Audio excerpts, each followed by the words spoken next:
Hey everybody, welcome back to Tim Travels. It's Terry, your host.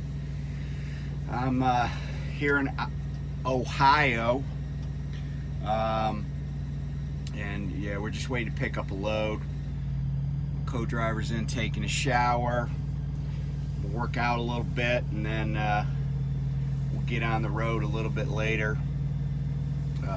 Take this load, but hey, I wanted to throw out a quick video to respond to my good friend Lyle at No Hippie Trucking and Transportation. So he did a video just a little bit ago that you should watch.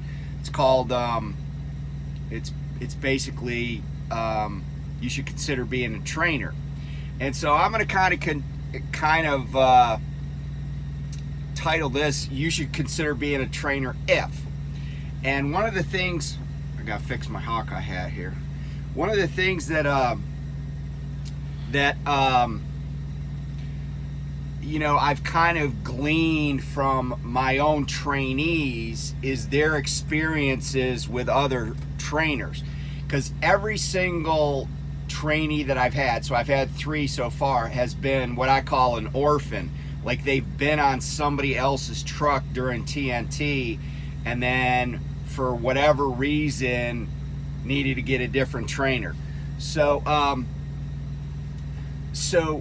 you know, I'm a fairly conversant guy. Like I like to talk to people and have conversations and learn about stuff and tell them things, you know, that I've learned or experienced or whatever. And I mean, of course, that's part of being a trainer, right? Like your job as a trainer is to share your experience, right? Like your work experience, your techniques, your little Jedi mind tricks or tricks of the trade or whatever you want to call it, right? Like the things that you've learned by driving, you know, the things that you've observed. Like there, you know, like there's so much corporate knowledge, if you will, in people's brains, but you know, that's valuable. But if you can't impart that information to somebody else, then it's not valuable. It's only valuable to you. And so, you know, I totally agree with everything that Lyle said in his video, and I'm going to put a link to it in the description, but you should watch it too. But what I wanted to say beyond what he was saying is this: part of being a good trainer, I think, is being self-aware.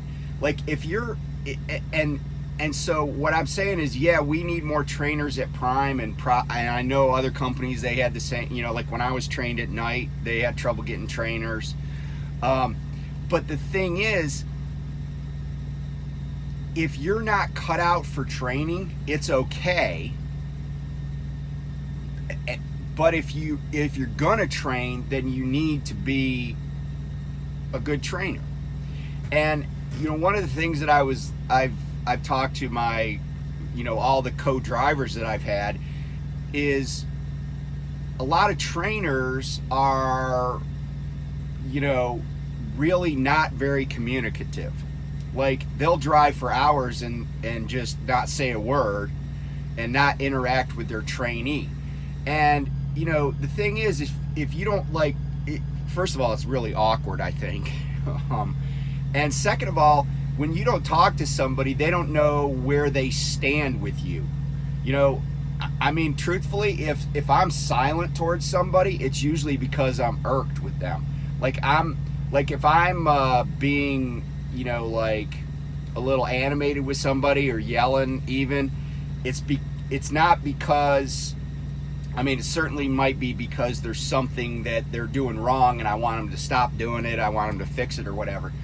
But it also still means that I have that relationship with them and I feel like they're trainable. Now, if somebody does something that angers me, the odds are I'll just go silent. And the silent treatment is really just, you know, it's kind of, I don't know, I guess it's, I don't know if it's passive aggressive, but it does wear on somebody who's not being spoken to. And when somebody's on your truck to learn, they're trying to learn not just about how to drive a truck, because most people pretty quickly can make a truck go straight down the interstate. But they also want to learn how to back that truck. They want to learn how to go down a country road without dragging the trailer into a ditch. They want to learn how to do everything, because when they get out on their own, they're going to have to do everything. If you're a guy who's just like, man, on these runs from California to Ohio, I can just sleep while they drive up me all the way across Kansas or whatever, like that's not, I mean, you might be sleeping while they're driving you all the way across Kansas, but if that's the only reason you want them on your truck, or you care about training, then that's not a good reason. And like Lyle alluded to, you can make more money as a trainer. But if you're coming out here to train because you're freaking $8,000 in the hole, you probably have a problem with your business anyway. Maybe you had some misfortune, maybe your truck was in the shop for a long time or whatever, but that shouldn't be your primary motivation, because what you're going to find is you're going to find that you might have a slow week one week, but you still paid that trainee, like, I mean, after taxes, it could be like $1,100 or something. So that's not going to make you happy. And, you're going to have a tendency to take it out on the trainee. So, if you're not somebody that likes being around people, why, you got to be self-aware enough to know whether you're a person who can like being around people in close quarters. I've already tested myself on this. I lived, on ships. I lived in tiny places with people, and coexisted for months at a time. And we didn't like have a fist fight or anything, or, and we didn't try to kick one another out or, or anything. I mean, I've done that, in my life. So, the idea of sharing space, right? If you're selfish, this is not a thing you want to do, because selfish people don't want to share anything, and I've had trainees that are like very deferential to me, and I'm like, no, man, use the fridge, use the microwave, it's like you're my co-driver, and so that's one of the things that I think you need to analyze before you go into training.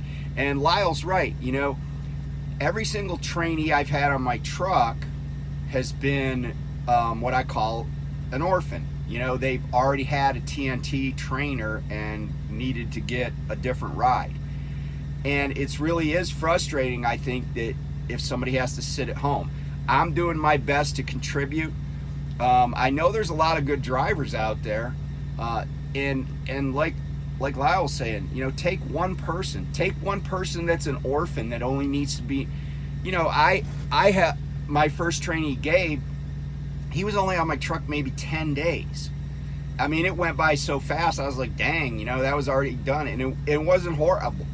I got to teach him things. I got to learn about, myself, and it was fine. We ran a bunch of miles, and everything worked out. And I definitely learned from him. And so it was very beneficial. So I hope that if you aren't training, you would consider training. But I hope if you do consider training, that you understand yourself, that you want to share your space, and not treat a trainee like an interloper. That's what I don't get. Like, I feel like some of these trainers, they're training, but they don't really like it. And if you don't really like it, then just, move on to something else. But yeah, we do need some trainers. There's part, and maybe that's part of the reason there's a truck driver shortage, is there's a shortage of people to train. And let's be candid, right?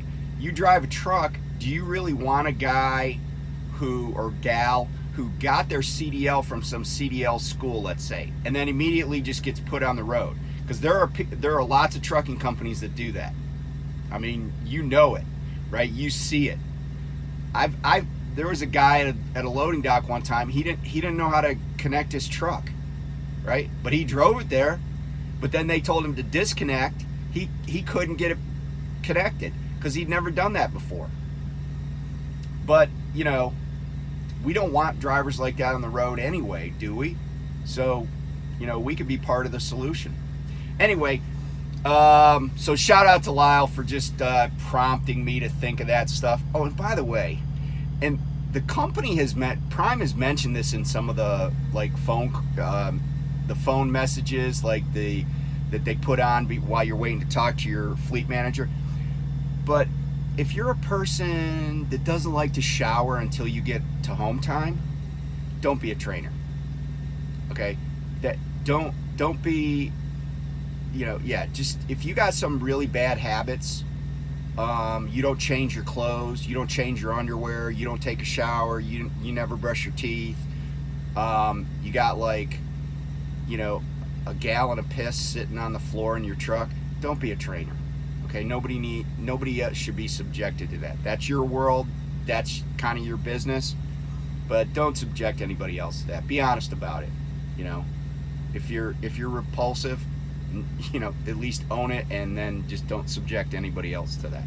So anyway, thanks for listening. Stay safe out there, and we'll talk to you soon. Bye.